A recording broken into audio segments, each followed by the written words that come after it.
اگر آپ کامیاب ہونا چاہتے ہیں تو یہ ویڈیو ادھوری مت چھوڑیں۔ نبی کریم کی یہ نصیحت شاید اپنے پہلے کبھی اس انداز میں نہ سنی ہو۔ یہ چند لمحے آپ کے دل کو بدل سکتے ہیں۔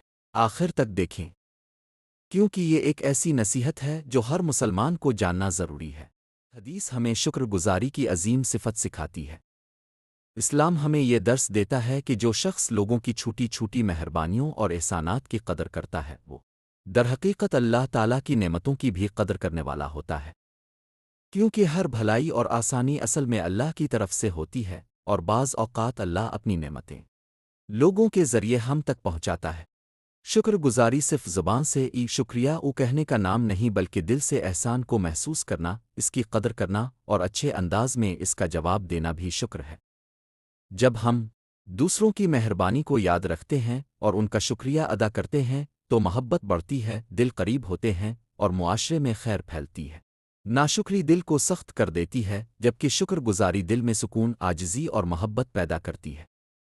اللہ تعالیٰ بھی شکر کرنے والوں کو پسند فرماتا ہے اور ان کی نعمتوں میں اضافہ کرتا ہے۔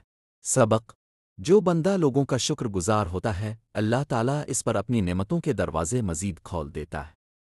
اگر آپ کو نبی کریم کا یہ مبارک فرمان پسند آیا ہو تو ویڈیو کو لائک کریں، اپنے دوستوں اور اہل خانہ کے ساتھ شیئر کریں، ایک خوبصورت کمنٹ ضرور کریں، اور ہمارے چینل کو سبسکرائب کر کے بیل آئیکن دبائیں تاکہ اب تک نبی کریم کے مبارک فرامین اور دین اسلام کی خوبصورت باتیں سب سے پہلے پہنچ سکیں۔ یاد رکھیں، نبی کریم کا فرمان آگے پہنچانا صدقہ جاریہ ہے۔ ہو سکتا ہے آپ کے شیئر کرنے سے کسی کی زندگی بدل جائے اور آپ اس عظیم اجر کے مستحق بن جائیں۔